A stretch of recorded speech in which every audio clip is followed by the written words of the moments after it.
The wind has not stopped for 3 days. You are standing on a flat expanse of frozen grass somewhere in the heart of the Eurasian steppe, and there is nothing between you and the horizon in any direction. No trees, no walls, no shelter of any kind that you can see. The moon casts pale light across a crust of snow, and the temperature has dropped well below freezing, but that is not what concerns you most. What concerns you is the wind. It is constant, relentless, and it cuts through your clothing as though your layers are made of paper. Every exposed inch of skin burns with cold. Your fingers have gone numb inside your gloves. And here is the realization that changes everything. Cold alone does not end lives quickly on the steppe. Wind does. Moving air strips heat from a human body faster than still air ever could, a phenomenon we now call convective heat loss. On a calm night at -10 degrees Celsius, you might survive until morning with basic shelter and moderate insulation. But add a 20-mile-per-hour wind, and your body loses heat as though the temperature were -30 or worse. That same night becomes lethal within hours. And you have no wood. There are no forests here, just grass, stone, distant ridgelines, and the endless rush of moving air. So, how did the nomadic peoples of this landscape sleep through winters that lasted for months? How did they rest warm in a world without walls, where fire was never guaranteed? Most people imagine one of two things. Either steppe nomads simply endured the cold through some kind of genetic toughness or cultural stoicism, suffering through frozen nights because they had no choice and no better option. Or they picture endless bonfires, roaring flames fed by limitless fuel, heating the open air until warmth radiated outward across the camp. Both assumptions collapse under scrutiny. The steppe was never a place where you could simply tough it out through willpower alone. Prolonged exposure to cold wind drains the human body of heat faster than determination can replace it. And large fires require large supplies of wood, something the open grassland rarely provided in useful quantities. The truth is stranger and considerably more impressive than either fantasy. Nomadic peoples across the Eurasian steppe developed sophisticated systems for surviving cold nights that relied far less on fire than you would ever expect. They engineered warmth through shelter geometry, animal products, group behavior, and disciplined routines that most modern campers have never even considered. Fire certainly helped when available, but sustainable warmth came from something deeper, a portable climate they could carry with them across hundreds of miles of treeless ground. To understand their solution fully, you first have to understand the problem in all its severity. The Eurasian steppe is one of the largest continuous grasslands on Earth, stretching from the plains of Hungary to the wind-swept expanses of Mongolia and beyond. In winter, temperatures routinely plummet below -20 degrees Celsius across many regions, and in the coldest zones, -40 is not unusual. But the defining feature is not temperature alone, it is exposure. There are few natural windbreaks anywhere across this vast terrain. Rivers carve through the landscape but offer limited tree cover along their banks. Hills exist but are often low and rolling, providing minimal shelter from horizontal gusts. And the wind moves unobstructed across thousands of miles, accelerating over flat terrain, picking up speed and force, and arriving at any campsite with lethal efficiency. Snow does not fall gently here. It drifts, piling into ridges and hollows, reshaping the landscape overnight. Blizzards arrive without warning, and visibility can drop to nothing within minutes. A traveler caught unprepared does not freeze slowly over the course of a quiet night. They lose heat so rapidly that exhaustion and confusion set in within the first hour. By morning, without intervention, survival becomes increasingly unlikely. And here is the fuel problem most people overlook entirely.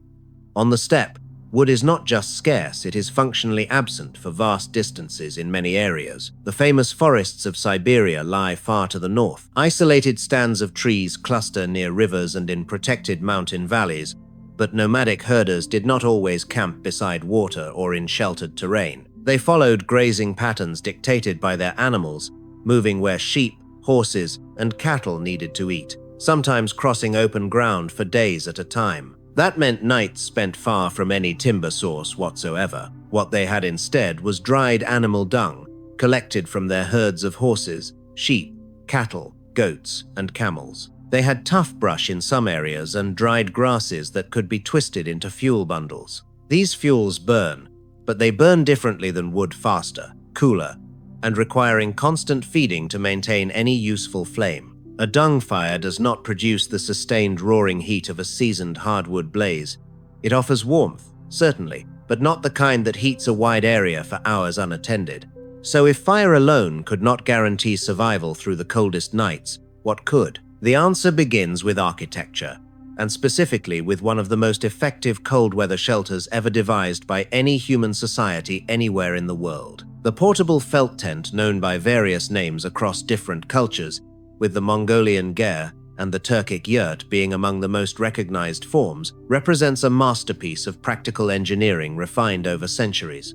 Its design appears deceptively simple in concept, but proves sophisticated in execution. A collapsible lattice of wooden poles forms a circular wall, expanding like an accordion when set up and folding flat for transport on pack animals. Longer poles angle upward from this wall to a central ring at the top, creating a domed or conical roof structure. And over this entire frame, thick layers of felt are wrapped, tied, and secured with ropes or woven bands. Felt is made from compressed wool fibers, and critically, it is not woven, it is matted and pressed, until the fibers lock together into a dense, cohesive material. This gives it remarkable insulating properties that woven cloth simply cannot match. Countless tiny air pockets trapped within the dense material slow the transfer of heat dramatically. Even when damp from snow or breath condensation, wool retains warmth far better than plant-based fibers. A felt tent with walls 4 or 5 centimeters thick could maintain an interior temperature dramatically warmer than the outside air, even without a fire burning inside. But insulation alone is not enough to guarantee survival. Wind will find gaps. It will exploit any seam, any loose edge, any place where the shelter meets the ground imperfectly. Nomadic builders understood this problem intimately, and they solved it through geometry and strategic placement. The circular shape of the tent was not merely traditional or aesthetic, it was aerodynamic by design. A round structure has no flat surfaces for wind to slam against, and no corners where pressure builds dangerously. Gusts flow around it rather than pushing directly into it. The low, domed profile meant that the strongest winds passed over the top of the structure, rather than catching the walls and threatening collapse. And the placement of the door mattered enormously to thermal performance. In most steppe traditions, the entrance faced away from the prevailing wind, often south or southeast in regions where winter storms came from the north or northwest. This meant that opening the door to enter or exit did not invite a blast of freezing air directly into the living space. Some groups placed their tents deliberately in the wind shadow of wagons, animal herds, or natural rises in the terrain. Others built low walls of packed snow or stacked dried dung cakes to deflect gusts before they reached the shelter walls. Every decision served the same overarching goal: break the wind before it breaks you. Inside the tent, a different kind of engineering took over, one focused on managing heat that already existed rather than constantly creating new heat from scarce fuel. The ground beneath a sleeping body is one of the most dangerous sources of heat loss, and surprisingly, most people today do not realize this basic fact. Conductive heat loss, the direct transfer of warmth from your body into a cold surface you are touching, can drain energy faster than cold air alone ever will. Lie flat on frozen earth for even a short time, and your back and legs will cool rapidly no matter how many blankets cover your upper body. Steppe nomads understood this problem deeply, without needing modern scientific terminology to explain it. They never slept directly on the ground, ever. Layers of felt, woven reed mats, bundled dried grasses, sheepskins, and thick furs were stacked beneath their bedding as a foundation. Saddles, folded blankets, and bundled clothing added additional lift. The goal was to create an insulating barrier between the human body and the frozen earth beneath, trapping a pocket of still air under the sleeper.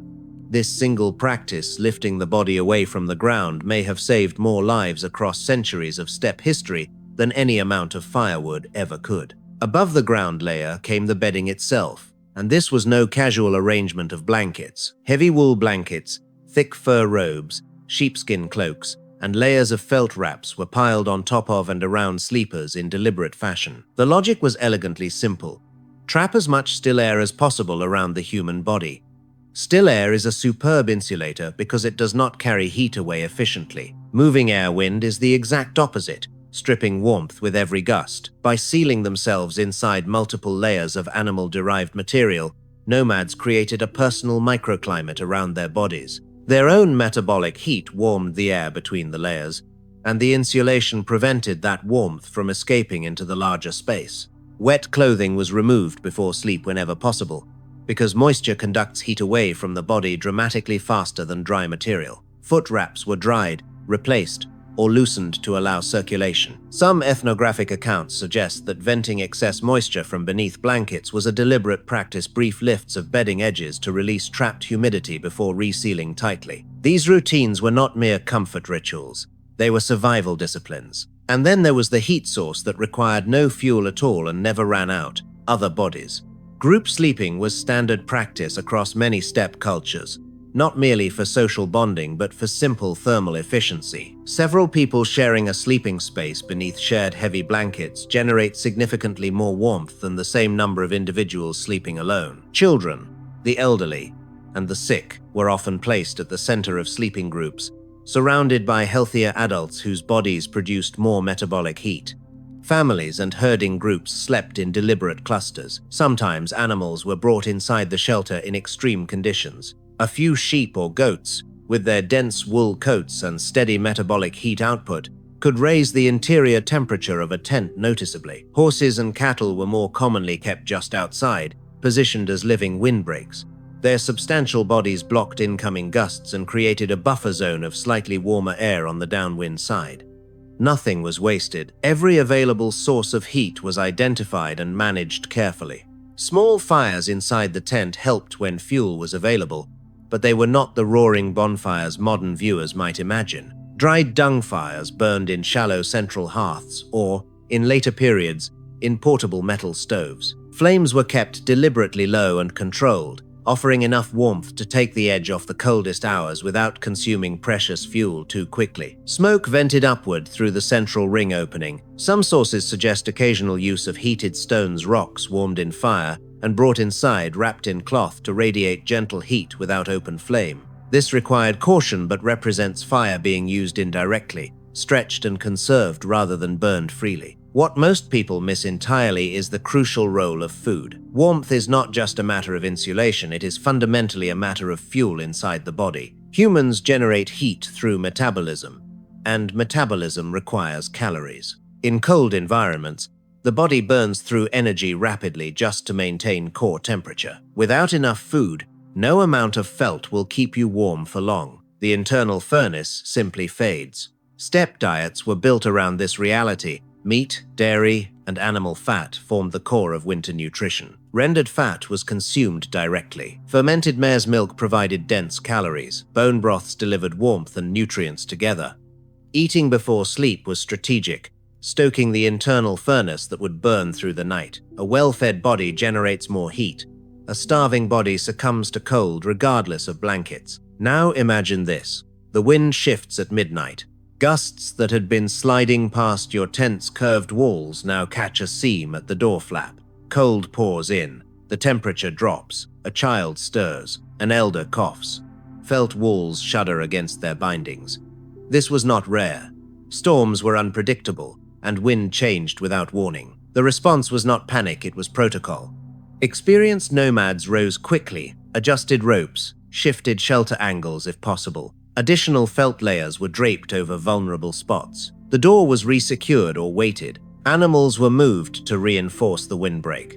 Bedding was redistributed.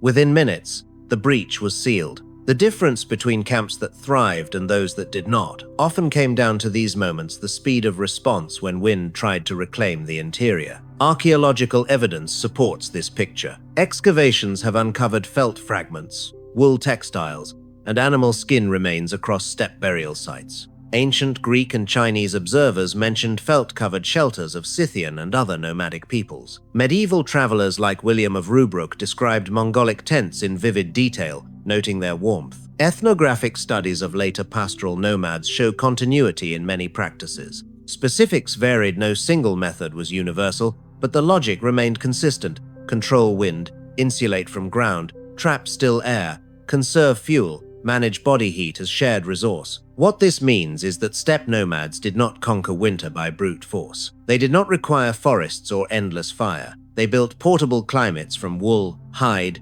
geometry, and discipline. Every decision, tent shape, animal placement, Meal timing prevented wind from stealing what the body produced. The genius was integration, every element reinforcing the others. The next time you picture the steppe in winter, do not imagine empty desolation. Imagine a world where resources walked beside you on four legs. Imagine warmth not found but made constructed each evening, carried across frozen grass. The steppe offered no walls, no wood. But for those who understood its logic, it offered everything needed to sleep warm through the longest nights. They did not wait for shelter. They became their own shelter. And in a world determined to strip heat from every living thing, that was enough.